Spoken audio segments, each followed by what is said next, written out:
ایک پرامن مظاہرہ چاہے وہ جی ایچ کیو کے سامنے ہو چاہے جدھر مرضی ہو کنٹونمنٹ میں ہو، یہ آپ کا آئین آپ کو حق دیتا ہے، اس میں کوئی جرم نہیں ہے۔ جرم ہے کہ آپ کسی کے گھر میں جا کے جو کور کمانڈر کا گھر جلانا ہے وہ جرم ہے۔ جرم ہے آپ جلاؤ گھراؤ کریں، وہ جرم ہے۔ جو ریڈیو پاکستان جلا دیا پشاور میں جنہوں نے بھی جلایا، یہ جرم ہے، لیکن پرامن احتجاج جرم نہیں ہے۔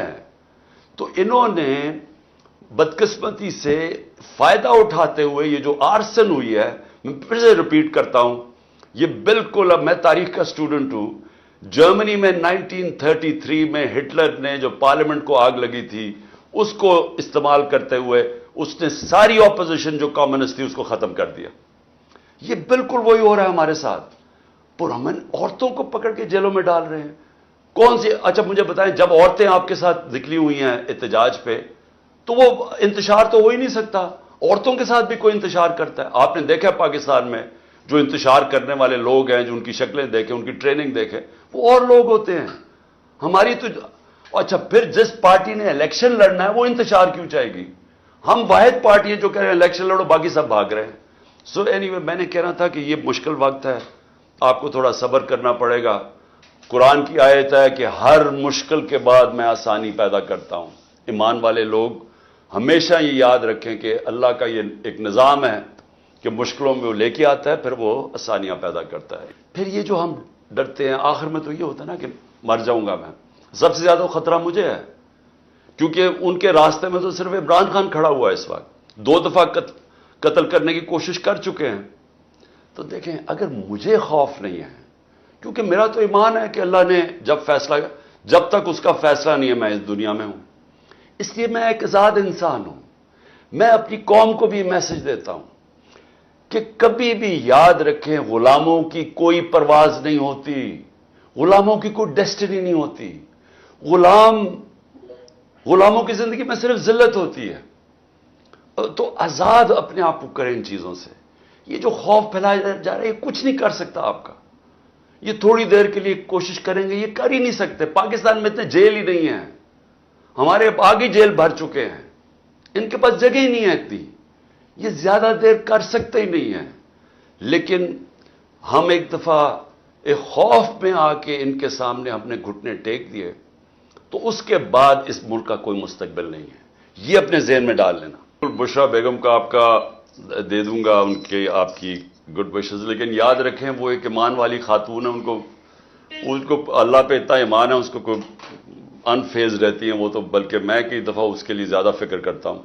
لیکن دیکھیں، آخری چیز بول جی جی جی میرے جی ہسبینڈ انڈیا سے ہے and I think he keeps telling me that he is in love with like he likes you as a sportsman but he keeps saying کہ عمران خان ہمیں دے دو۔ میں نے کہا تھا عمران خان تو نہیں ملنے والا، یارڈ سے لگی ہوئی ہے، باقی شریف زرداری لے جاؤ جتنوں کو لے کے جانا ہے، but they want you, we are not giving you, so ہم یو نیدر یور سیلف اور this country is for turning, ہم دیکھو، وی آر ہیئر۔ ہم اپنے اینڈ بائی دا وے میری مینیجر اپنے بھی ہسبینڈ کو کہہ دو، ہے، اور دیکھو اپنے ہسبینڈ کو میری طرف سے کہہ دو، اسے کہو ہم اپنے دشمنوں کو بھی نواز شریف اور عزرداری نہیں دے سکتے، ہم ان کے اوپر بھی اتنا ظلم نہیں کروا سکتے۔ وہ لینا ہی نہیں چاہتے، بٹ میرے ادھر ایک اسپینش کلیگ ہے، ایک افغانی ہے اور ایک انڈین ہے اور ایک انگلش ہے۔ میں am at my workplace, they sending their very best to you. So, thank you. Pakistan, our best act is here and now. Please embrace this moment. We are not getting another one. And with that, I'll beg everybody's leave. Thank you so much for giving me a chance to speak. Thank you. God bless. Allah Hafiz. جی بہت بہت شکریہ۔ کھولا آپ بولیں۔ السلام علیکم خان صاحب، اور خان صاحب میں خولا چودھری، میں وہ دہشت گرد ہوں جس نے ٹویٹ کیا تھا کہ پنڈی اسلام آباد والے جی ایس کیو پہنچے اور میں راستے میں ہوں، اور اس کے بعد میرے گھر میں جو ہوا پولیس ریڈ ہوا اور میری میٹس کو مارا، میرے پاپا کو لے گئے، اور ایک ہفتے میں پتہ نہیں کتنی دفعہ پولیس ریڈ ہو چکا ہے میرے گھر میں، اور میں بیویوں میری طرح اور بھی بہت ساری، فلک، سنم اور طیبہ تو جیل میں ہیں، ان لوگوں کے لیے مطلب اتنا مشکل ہو گیا، ہمیں جیل سے جانے سے ڈر نہیں لگتا، ہمارے ساتھ وہ جو اتنا برا کریں خواتین کے ساتھ اور ان کو مار رہے ہیں، اور مطلب میں نے خود دیکھے تھے ڈنڈے، ہمیں بھی مارے تھے وہاں پہ، اور خواتین کو جو پولیس ہے انہوں نے ڈنڈے مارے تھے، اور ہمیں جیل میں جانے سے ڈر نہیں لگتا، ہمیں ڈر لگتا ہے کہ وہ ہماری عزت کو خراب کریں گے۔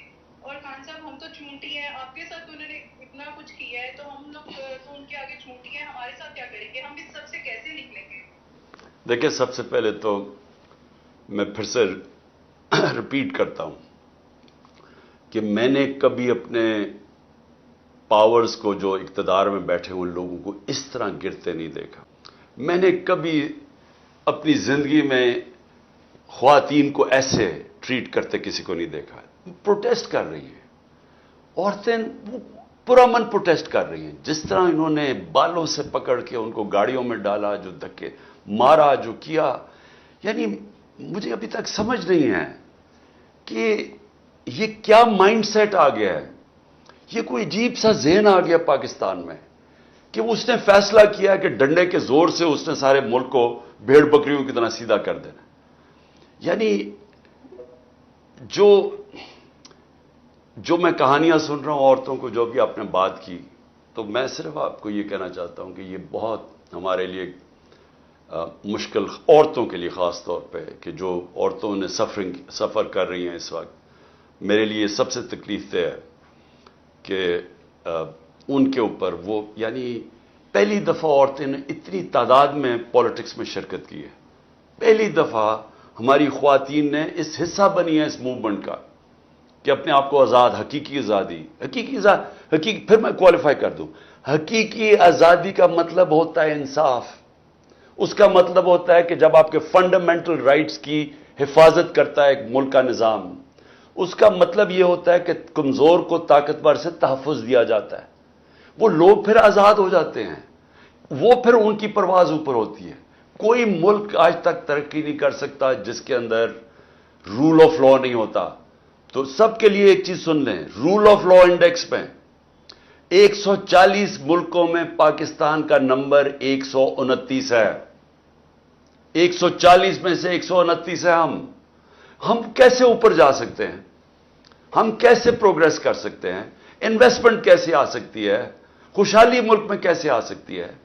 جبکہ آپ کے ملک میں, ہمارے ملک میں جب قانون کی حکمرانی نہیں ہے, جب طاقت کی حکمرانی ہے, طاقتور قانون سے اوپر چلا جائے, چوری کرے تو اینا رول لے جائے, کمزور بچارے اس کے بنیادی حقوق نہ ہو, جس طرح عورتوں کا, آپ کا فنڈامنٹل رائٹ ہے, دا رائٹ ٹو پروٹیسٹ. آپ